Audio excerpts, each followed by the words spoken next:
Welcome, everybody, to Into the Fire, live from Tulsa, Oklahoma. It is May the 3rd, 2024. My daughter's 19th birthday today, so it's big time. I know. Can you believe it? 19 years old. It's insane. We've got a great guest tonight. It's going to be Brittany Frederick's, probably the number one super fan. I'm telling you this. Thank you for that. I'm telling you right now, the number one super fan, and there's a lot of them to choose from. But this young lady, she knows all of the details about this show and a lot of other shows. Actually, she's going to be a lot of fun. So tell me about what's been going on in your week, Ronnie. I actually took off work this week. As you know, on Monday, I'm going to be coming back to Detective Division and working basically as a civilian cold case detective. So I start that Monday. So I've been doing some yard work, cleaning up the pool, doing some yoga, doing some bike rides. But yeah, just kind of chilling, taking it easy this week and ready to get back at it next week. Good. How about you? We're super looking forward to having you back. It's going to be a lot of fun. It's going to be like my little buddies back in the house. And you know. You guys got slammed this past weekend. Well, I really didn't because I was actually in Indiana, or I was in Idaho, rather. My week has been really busy. Saturday night, I actually spoke. Go ahead and throw that up, Amanda. I spoke. You can see that myself, Detective Lacey Lansdowne, and Detective Reggie Warren that were there. We are right there. And we actually, all three of us played a role at the awards banquet for the Baltimore man, my mind is everywhere. Baltimore. I've spoke there too. But the Bartlesville Police Department, and that's going to be for Idaho. I actually did speak in Idaho also, but we spoke. Reggie sang. If I had a vote, he would have made it to Hollywood because he's just awesome. And he can sing like no other. Seriously, he's great. And then the second thing that I did is and Lacey spoke because there was a really neat award. Thank you for being here, Kathleen. We always like to see you, Sally, the regulars, the OGs. But anyway, so Lacey ended up speaking on behalf of her mother because her mother has an award that was named in her name, and it goes to one special officer each year, which basically is the Officer of the Year. And that was really, really special. And then I spoke for about 35 to 40 minutes, and I was the keynote speaker, and I told them about, I was basically talking about all kinds of things death related. And then I flew off to the next morning on Sunday. I flew off to Boise, Idaho. That's a picture there. And then throw up that one with the huge crowd. You can see 400 people in Boise, Idaho. And there was people that were attending this conference that were from all over the country. But the predominant ones were from Washington State, Oregon, Idaho, Montana. There was a couple from Alaska that I was actually sitting with. They were from Juneau, Alaska, and they cover their patrol area. They have like 65 cops, and they patrol an area of like 3,000 square miles. Can you imagine? That's crazy. But it was fun. It was a lot of fun. Great group of people. That was for the Western States Hostage Negotiation Association. And so I was honored to be there. In a few weeks, I'll be heading off to New York again for Rochester, New York. The Rock is what I've learned that's what they call it. But look, a lot of things happening. A lot of things happening for both Ronnie and I. It's exciting times. And I'd heard from somewhere. I don't even know if I'm allowed to say it, but I'm going to say it anyway.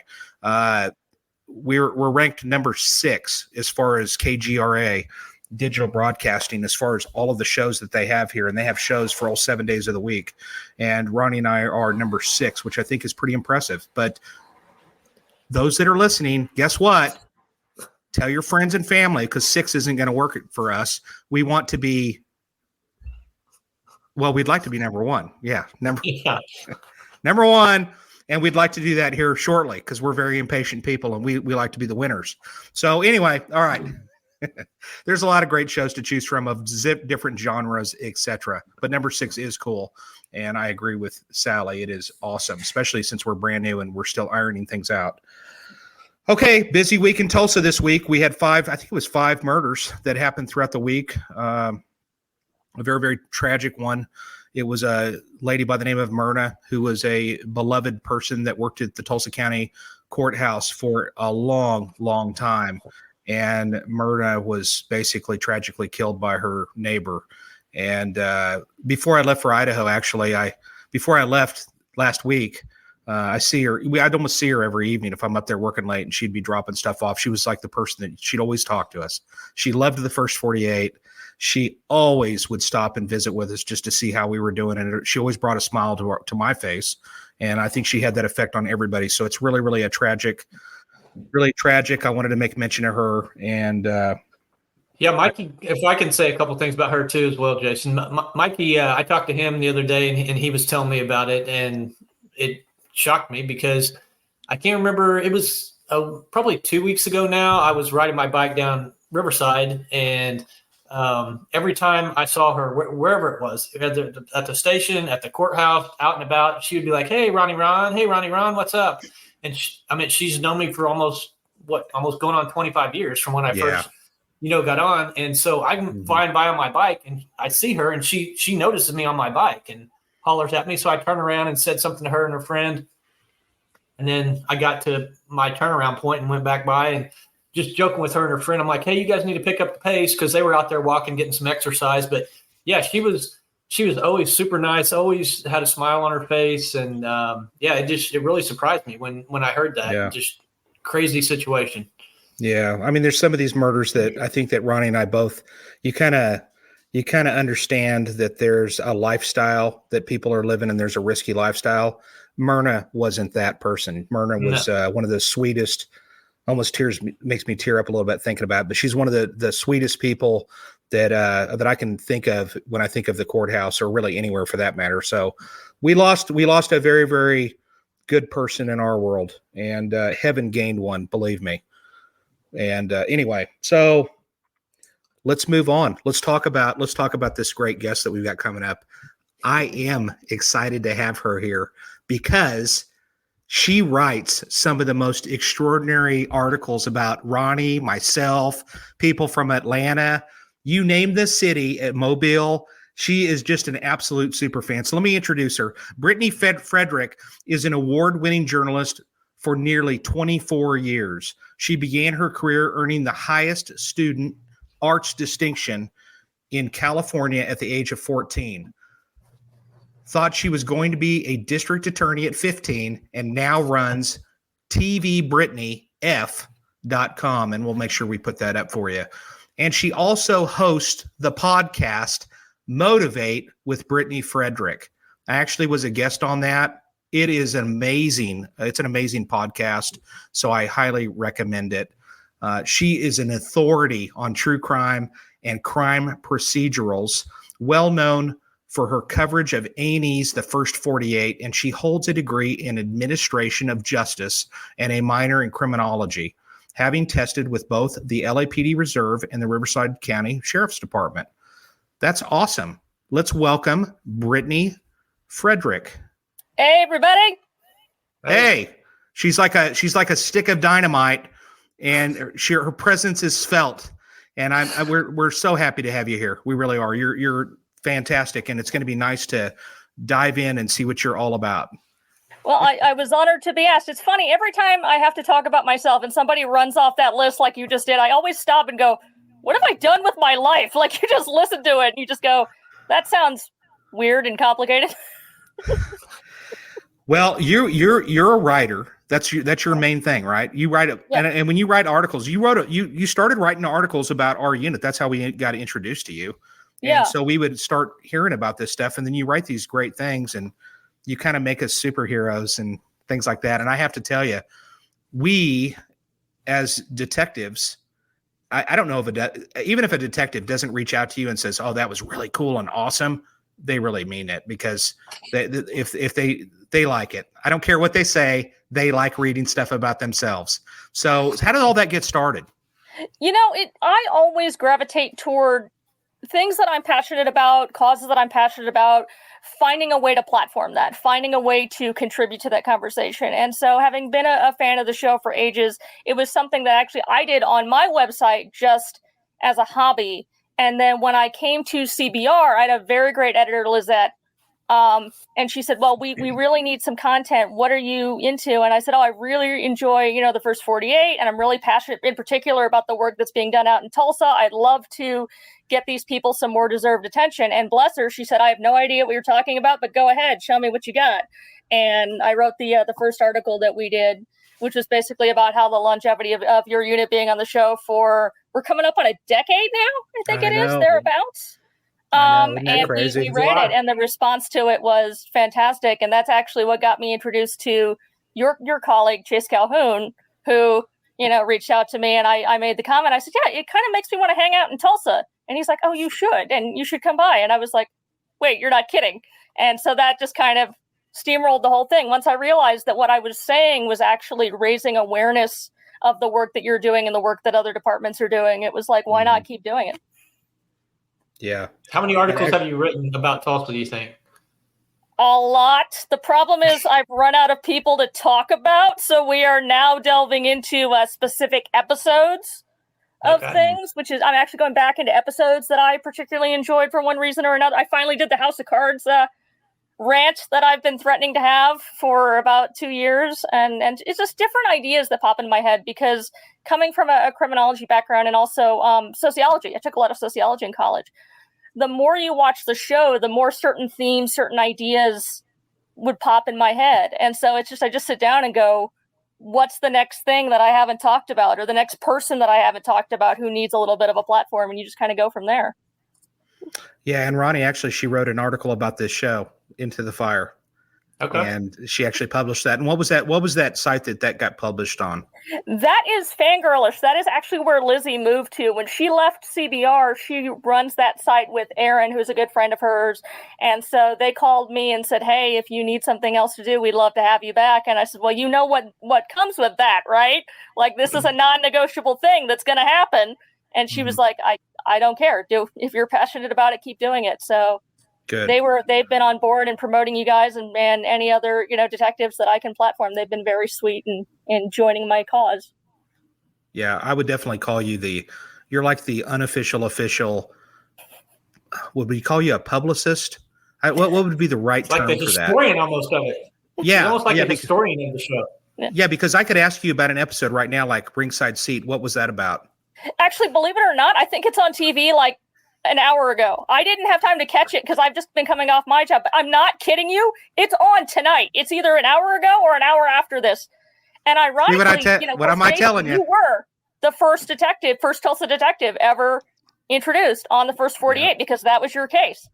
Yep, I'll probably be the last one still working too when it's all said and done. When the walls come down on the building.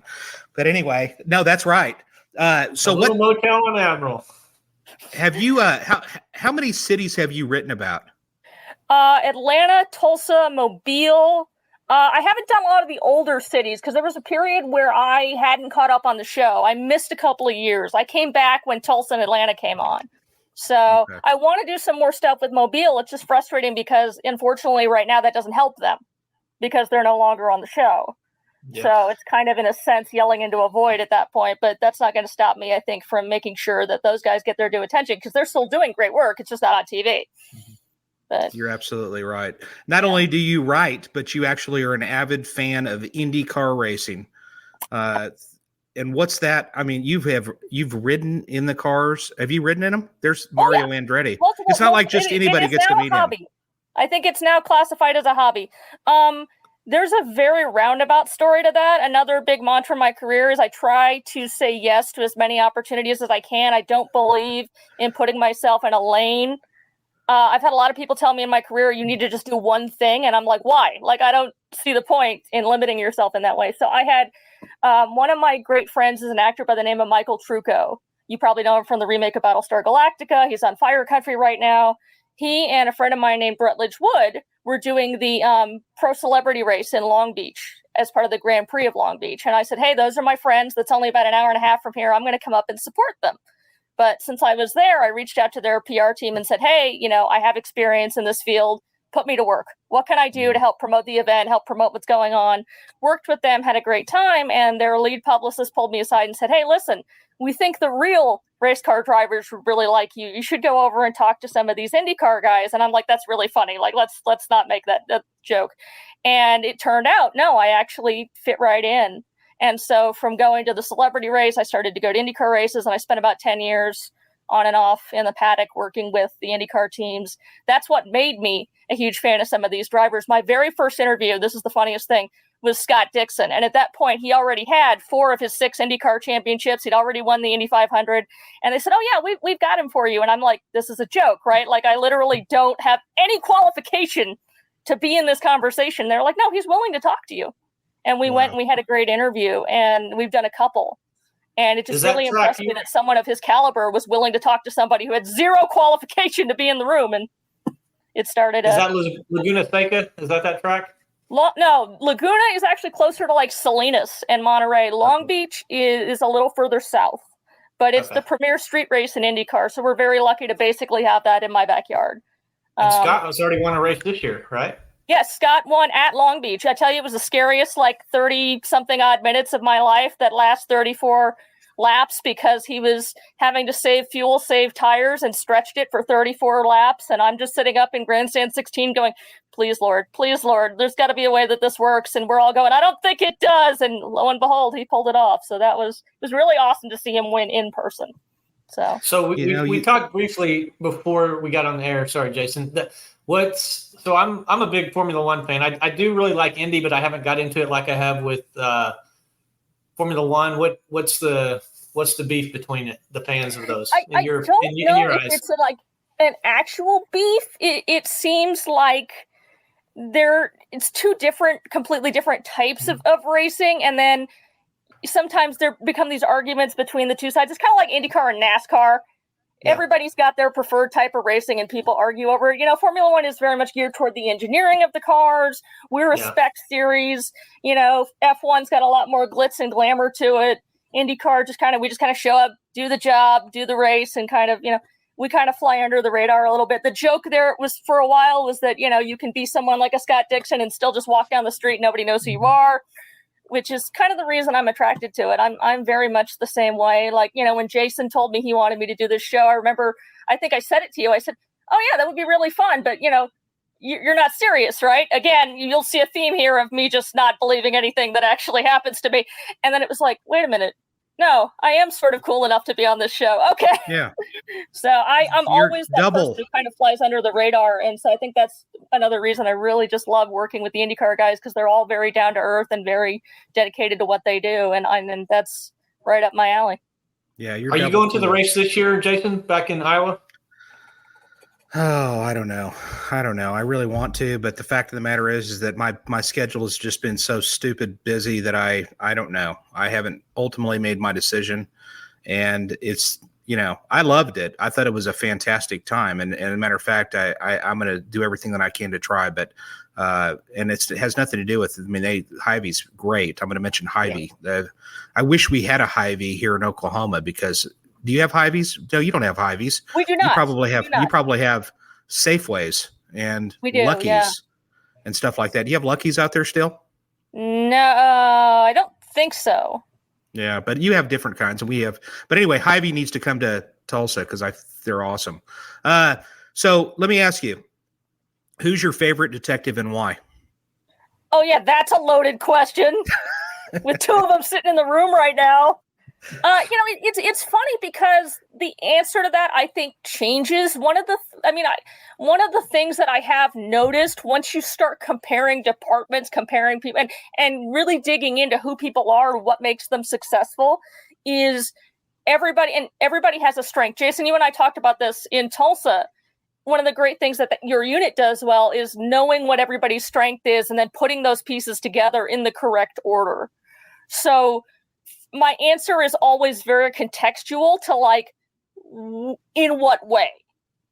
From a purely entertainment perspective, I don't think you get any better than any episode with Justin Ritter in it. I mean, whether he knows it or not, that man is a walking source of levity at all times.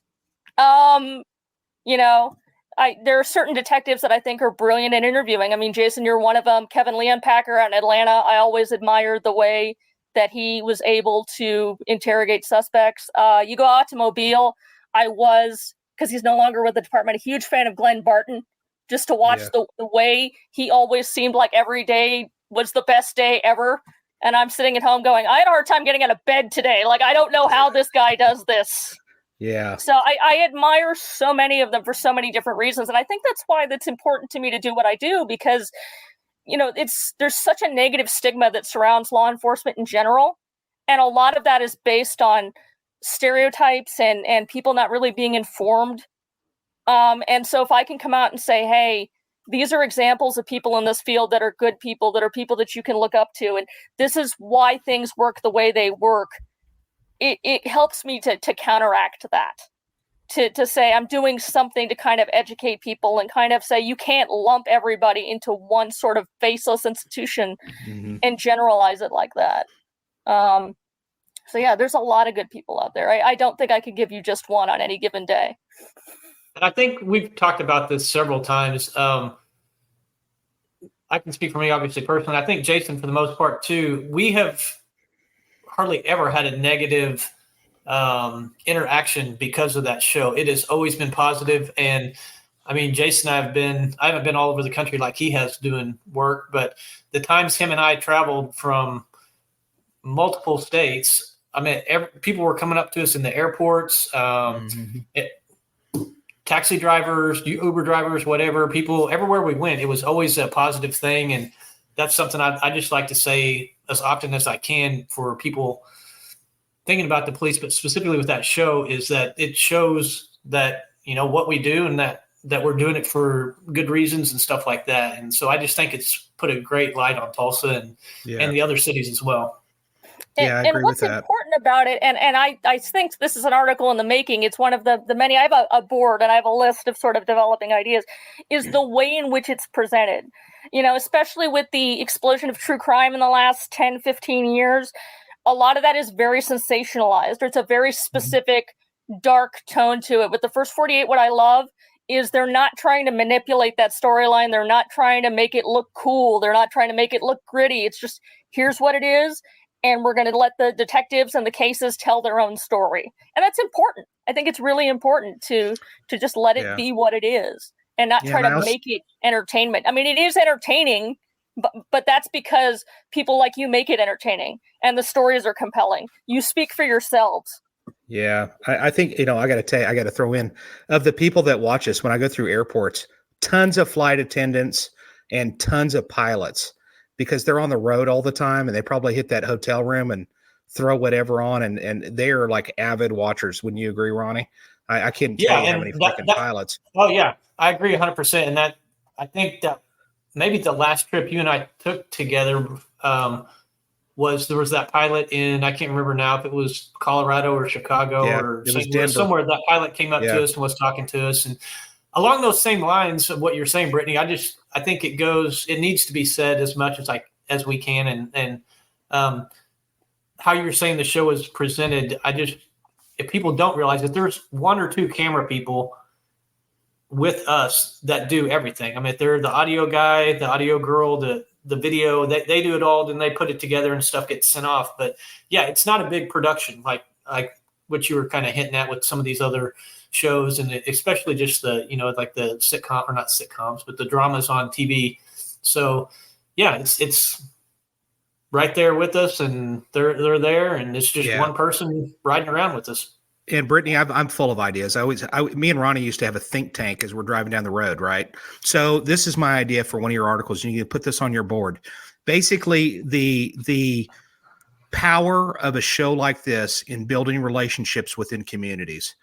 And I am shocked, literally shocked, that there are not. That's a great picture. Oh, that's me. Never mind. No, they're and for the record, that's Amanda's doing, but I loved it. But no, literally, for the record, these people, I'm surprised that there's not cities that are jumping over themselves to be a part of this show, because this has literally it builds bridges within the community more so than anybody could ever imagine. It's so much. I don't know of any negatives about it. As a matter of fact, Ronnie and I, we used to always go, I can't believe, are they signing after this first year? We thought that it would be a 1 year and that's it. We didn't even imagine that this thing would be around for 10 years. But it's just like today. I mean, there's people that you would never think in a million years would be putting their hand out to shake our hand. And in large part, I think a lot of that has to do with people like yourself, Brittany, that are taking time out of your life to actually write articles, making us and just talking about what it is that we're doing. And I love that. But really, I wish that more cities would actually recognize the benefit of being a part of something like this. And I don't get paid to say any of this. I mean, it's just the reality. It's common sense, really. It's just common sense. And in today's day and age where we need to have good things being said about the cops, somebody said it earlier in a comment that I can't remember exactly what it was, but it had something to do with, we really need to look at the people that are the real heroes in this country. And I'm not saying Ronnie and myself, I'm just saying there's a ton of cops out here. I think we put a little bit too much emphasis on movie stars and just people athletes. That really do what? And athletes. Yeah. Exactly. Celebrities shouldn't be what people are deciding life decisions about. And I feel like that happens way too often.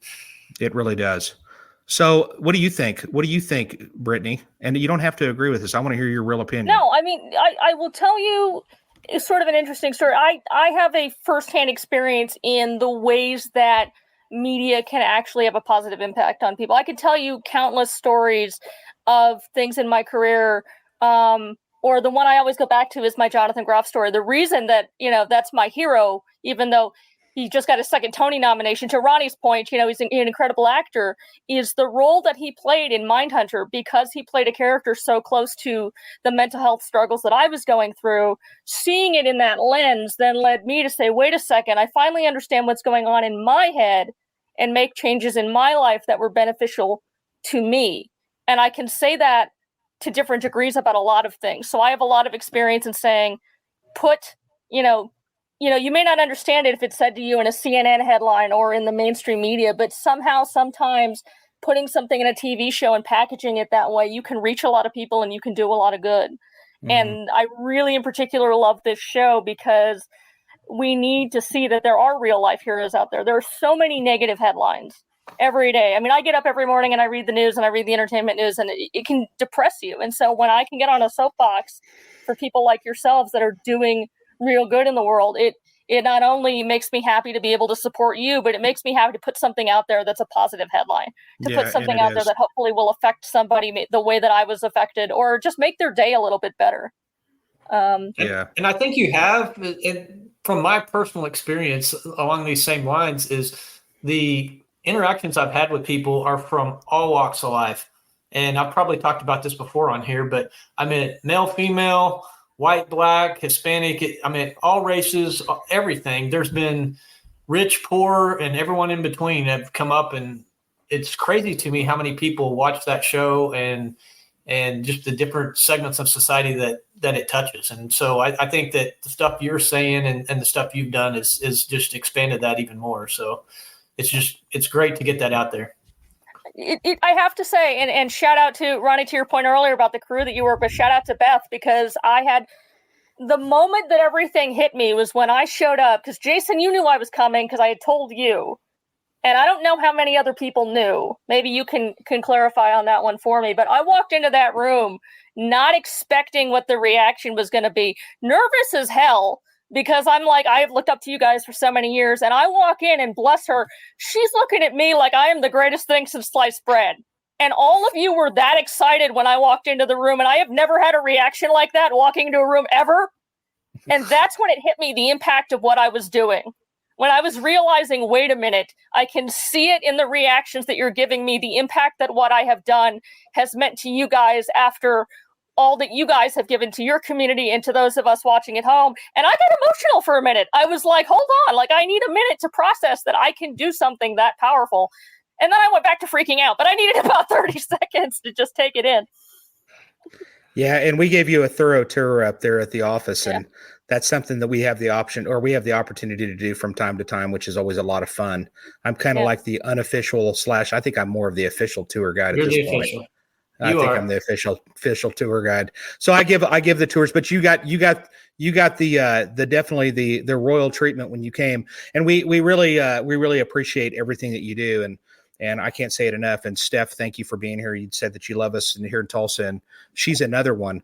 Steph Sherrard that's on here watching that says incredible things about us all the time and is always putting nice photos and stuff up us about on Facebook, and just a huge supporter of really the First 48 and the police and the detectives, and that means a lot to us. It really does. I can't say it enough. We're living in a time that one day I'm going to be retired and look out the world, because I actually have a lot of opinions, but I have to be refrained, and I can't really say what my opinions are at this point. But I think I'm gonna blow some people's minds whenever I do retire.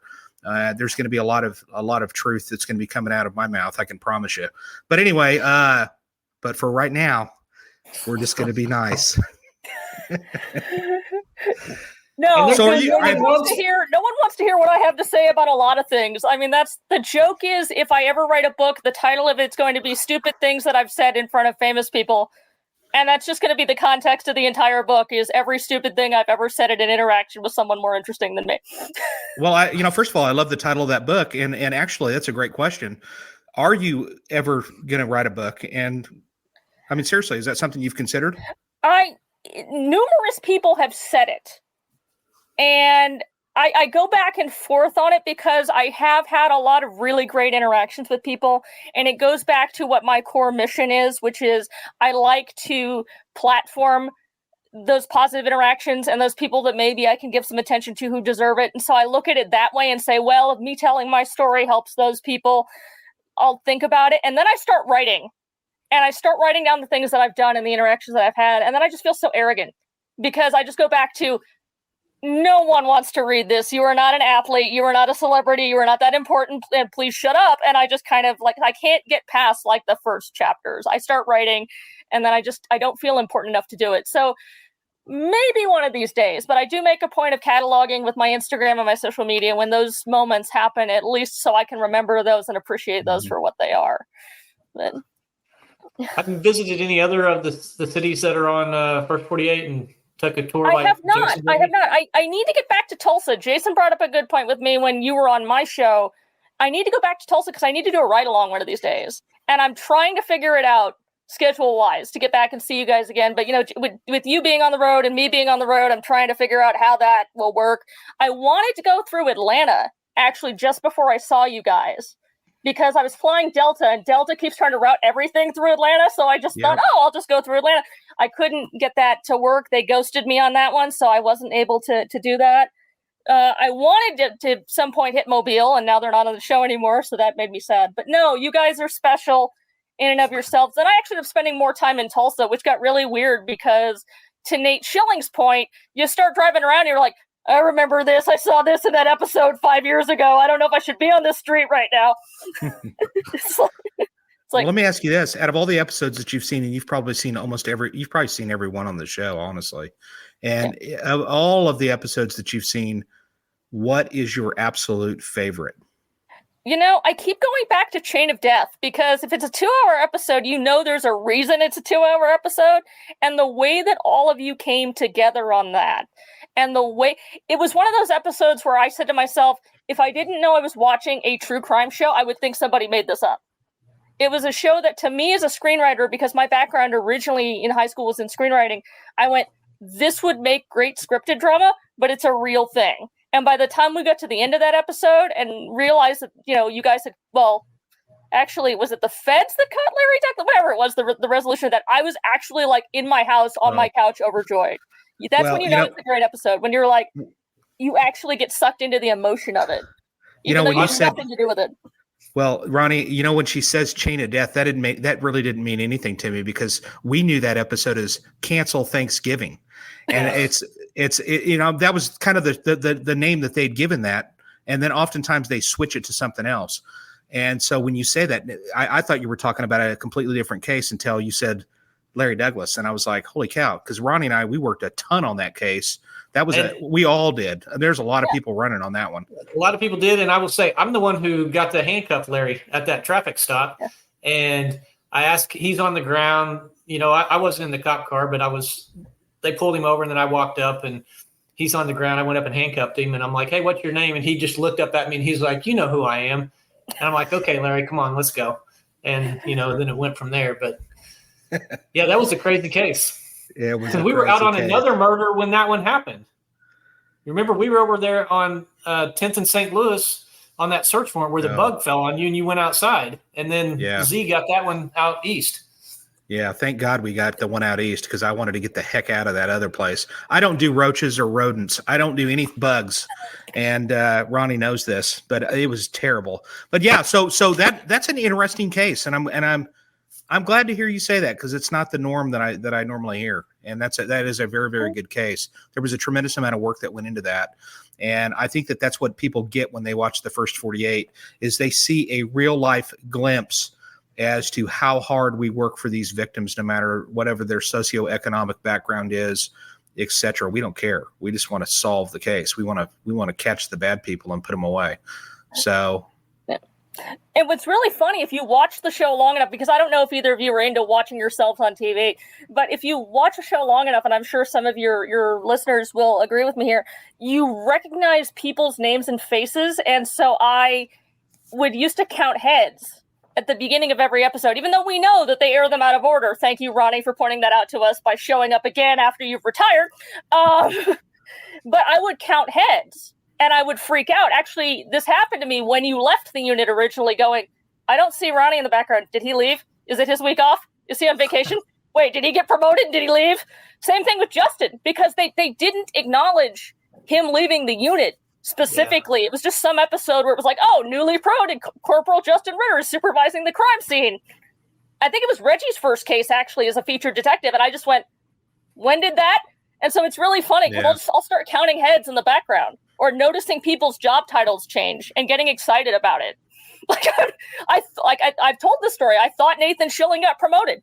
I didn't realize they just changed his title. I thought he got promoted. I celebrated in my living room. No one understood why. And then I found out later, wait, that's not a real promotion. It's just a different title. Yeah. Well, I think Nathan thinks it's a real promotion, but we still don't really respect that title much. So, but we just kind of do our thing. I think actually Nathan said that promotion cost him money because he had to go change all his name tags and get his uniforms fixed. And whatever. He just got a new title with no extra money. Oh, please. He was walking around his house having his wife call him Sergeant. Don't make any mistake about that. I already know better. When I was getting my administration justice degree, one of my instructors was a serving homicide detective for the Riverside County. And he got promoted during the run of our semester. And we were like, oh, congratulations, Dean. That's great. And he goes, and I kid you not, and I apologize for the language. He goes, this doesn't fucking mean anything. He goes, so it just makes me cooler when I go out. We're like, all right, whatever, man. Like, we were just so blown away by it. We were like thinking it was a big career accomplishment. He's like, no. Now, do you write about any other criminal shows?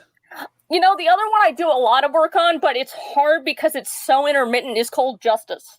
I really like the work that they're doing on that with Kelly Siegler and Steve Spingola and those guys.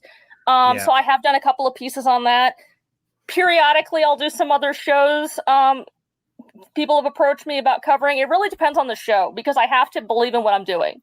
There are a lot of true crime shows that are really sensationalized or pointless. My joke about is you're going to get to the point where it's going to be like people that were murdered on a Thursday afternoon in states on the, southeastern border because there's so many of them. So I do periodically, a lot of what I do is scripted procedurals too. I do a lot of those, which is really funny when you know how things work. And then I'm trying to watch Chicago PD and have to explain to all of my friends that all of this is vastly illegal and we're just going to ignore it. So yes, there we go. Two of my favorite people. Right there.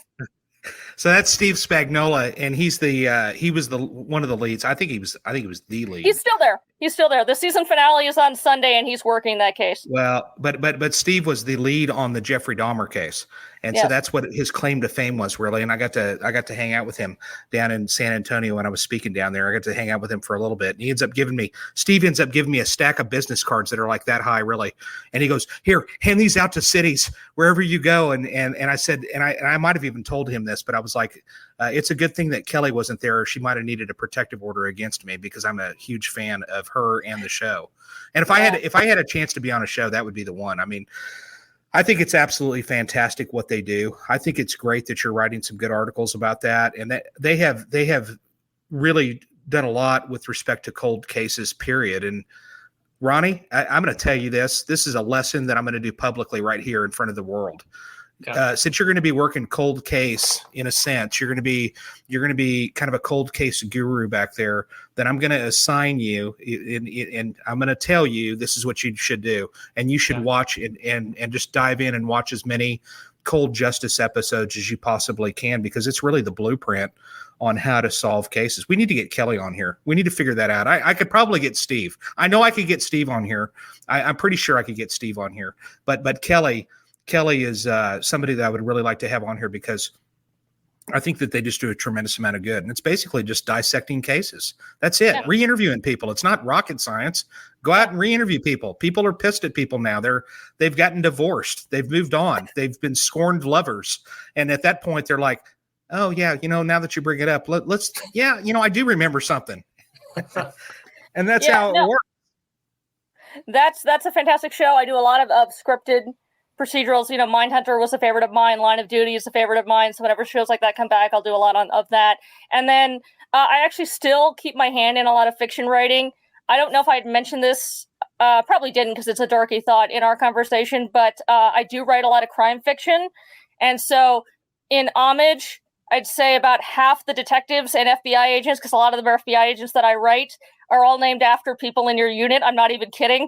One of my favorite recurring characters is a New Jersey gang agent by the name of Scott Leatherman, believe it or not, who pops up periodically. His partner is Jason Kennedy, and their supervisor is Agent Brown. And it's funny only to me, because I will therefore put in references to things that have happened in the show. So if you watch the show, you understand then where the reference is from.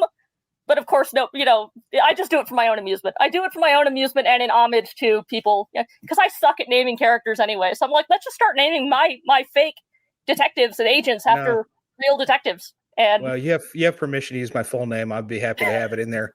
But Ronnie's looking for a book right now that he's looking for a book here. So I know he is.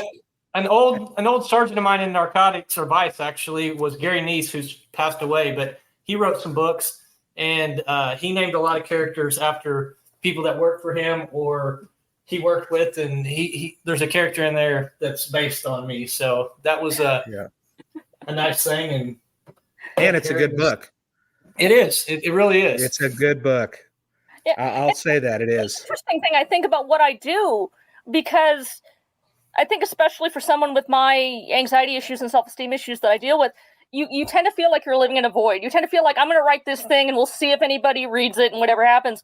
I could have never predicted, going back to Ringside Seat, Jason, 8 years ago or whatever it is, watching you on TV, that we would now be friends with each other. Like, if you had told me that 8 years ago, I would have said, no way would I ever even be in the same room with this guy.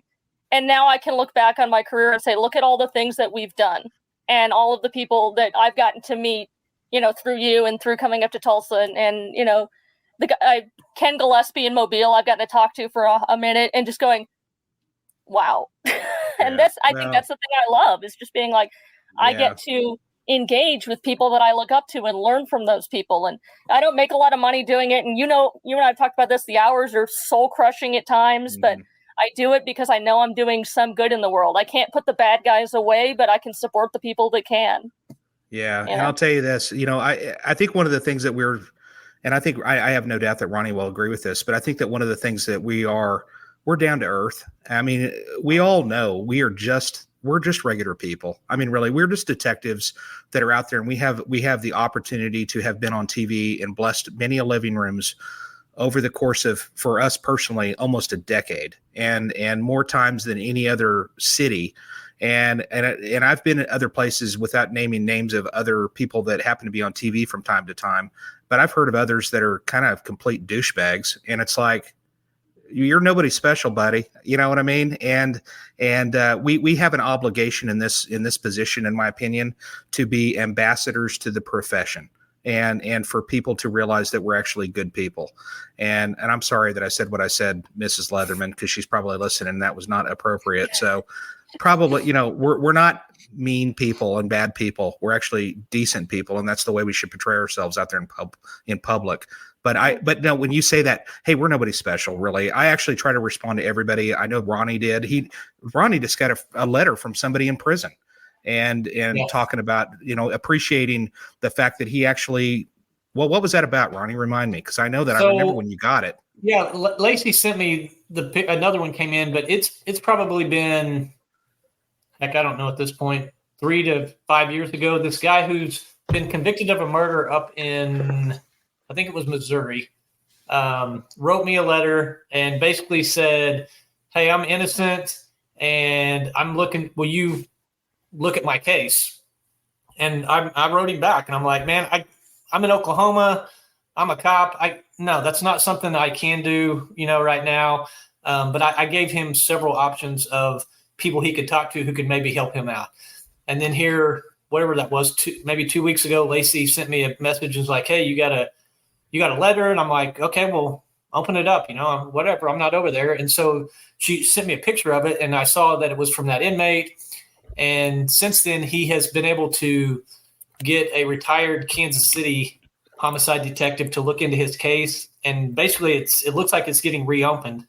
And so, if he's and he's told me thank you for responding to him, and he had written thousands of letters and really no one responded to him. So he just appreciated that I responded to him. And if the guy really is innocent, then somebody needs to look at this, and he doesn't need to be in prison. I truly believe that. And but if he is and he's just playing games with people, then shame on him for causing even more harm for the person who was dead. But yeah, it was just.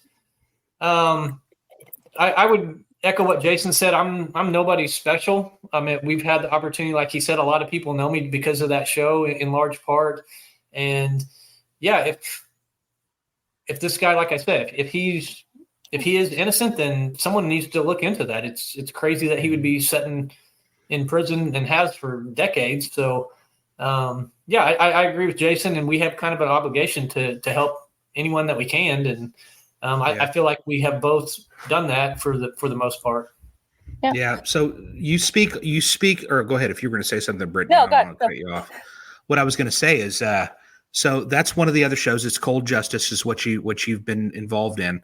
What are some other shows or areas and talk a little bit about your podcast too. Bring us to light on that. The fun thing about my career is I have such a wide range of interests. And so the catch-all of it is I just have people on that inspire me.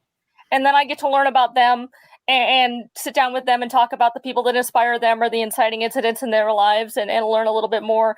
Our very first episode was with my longtime friend, Philip Winchester, who was on Law & Order SVU for about a season and a half. He was the lead on Chicago Justice. We've known each other for, I think, 13, 14 years. And it was a great conversation because we've known each other for a long time. We know each other very well. We got to talk about how he accidentally got me fired from the wrong side of the country. So that was he got me fired in New York. I was not even in the state, which was great. So that was fun. I had Rob Floyd on from Bar Rescue, who is the most positive person I've ever met. I don't know how he does it. So I don't know who. Wait. Who is that? He's Remind me, a because I watched mixologist. Really? Travels with Princess Cruises, does a lot of work for them. I think he's on a boat right now, actually, literally, according to Facebook. So he's an absolutely fantastic guy. I just bring on a lot of people and just say, tell me about the things that you're passionate about and the people that inspire you. And again, trying to platform those, because it all comes back to one thing for me. Like, I'll give you the short version of a very long story. I'm not supposed to be here right now, several times over at this point. But when I was born 3 months premature, and they basically said it's a coin flip whether you make it or not. And so when I came through that at a very early age, I had a conversation with myself and said, you better make this count. It wasn't, why am I here? It was, you better come up with a reason to be here. And that for me, because I couldn't get into public service because of my disability, and the struggles of that, became, what am I good at? Oh, wait, I'm kind of good at this writing thing. That's going to be the reason for me being here. My goal in life then is to make a positive impact through the best skills that I have. I still think I want to go get a law degree at some point, but I think that boat has sailed somewhere off into the horizon. So that's what it all comes back to, is just whatever project I'm at, whoever comes to me, it's just what can I do? What is their story? How can I help? So that when I walk away from all this, I can say, look at the number of people whose lives I've changed, or people that I've gotten to think differently, or people that I've gotten to chase the things they wanted to do. And that's what it all comes down to.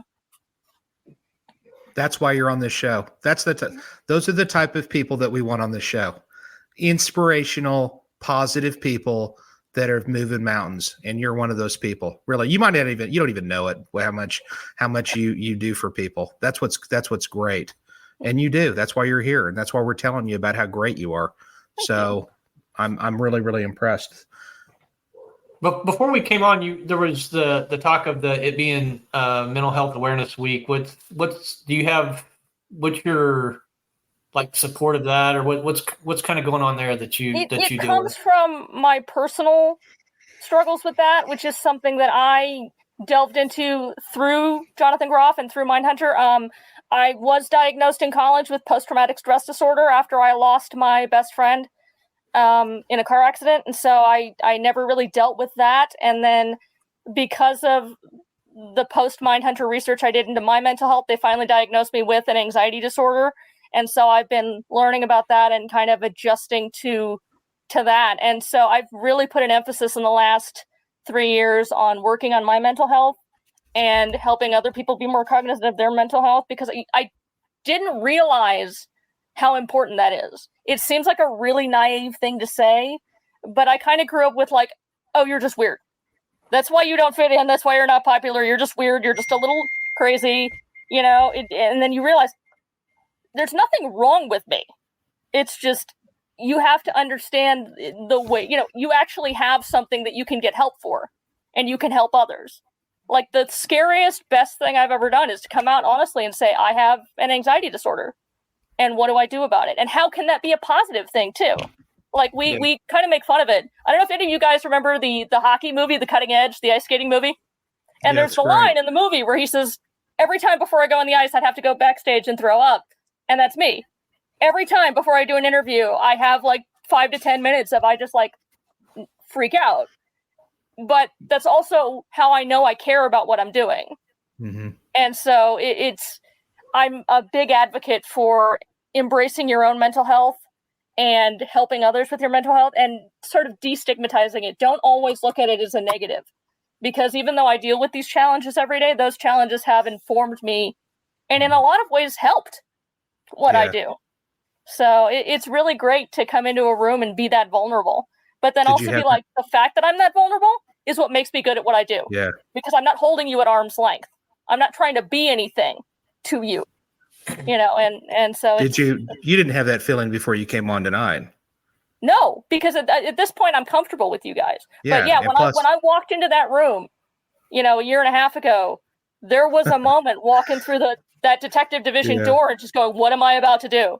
Yeah. What am I about to? Please don't let me do something that I'm going to humiliate myself on. And then you walk into the room and realizing, like I said, when Beth and with you guys made me aware of the impact that I had, I said, I belong here. And that's what's been the great thing of that is the friendship that I built with you, Jason, coming out of that has been so cool, not just as a fan, but to be hey, I've earned my spot in this group of people that I look up to. I haven't seen you guys in person since then. Hopefully I'll see you later. But even just, I still talk to Beth and she tells me, hey, the guys read your last thing that you did and they all really liked it. And just knowing that if and when I come back, I have that place with you, or that I can reach out to you and just say, hey, what's going on? And we can have a conversation. Absolutely. You can always reach out. You've got my number. You know how to get in touch with me. Listen, we got to run. We've hit the wall. It happens. 54 minutes like that. I can't believe it. I want to tell everybody, thank you for being here. Ronnie, you got any last words? I mean, they've got to be really quick. Brittany, thanks for being on, and thanks for all the stuff you're doing, and keep it up. And thanks for everybody for watching. Yep. Thank you very much. I wanted to make one last thing is there was a deputy that happened to be killed in Boise, Idaho. He was killed April the 21st. His name was Deputy Tolban Bolter, and it was very moving about what had happened up in Boise. They've got a GoFundMe. He had a little kid at home, at least one, and they've got a GoFundMe. If you're looking to give $1 or a couple of dollars to his family, I'm sure that they would appreciate it, and I wanted to at least make a mention of that. Ladies and gentlemen, thank you for being here. We've got to leave because Amanda's got to run to wiretap. Thanks for joining us.